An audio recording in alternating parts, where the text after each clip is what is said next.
Assalamualaikum Datuk. Hari ni Datuk di BHQ, kita ada Be Together.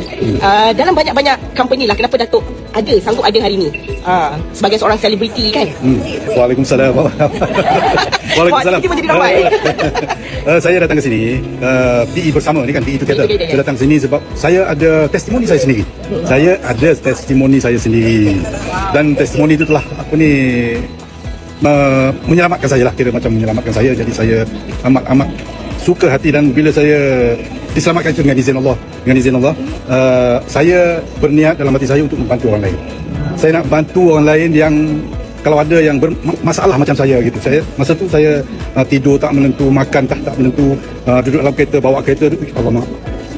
Itulah saya masa tu. Dan bila saya jumpa dengan Bifil ni, adalah panjang cerita lah kalau nak cerita. Bila saya jumpa dengan Bifil ni,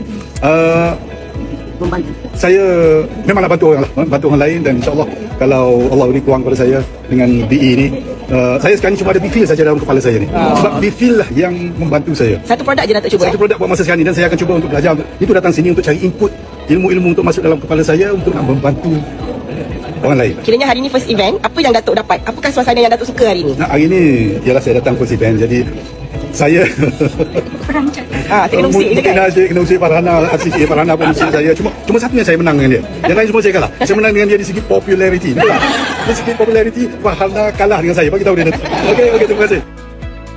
Follow saya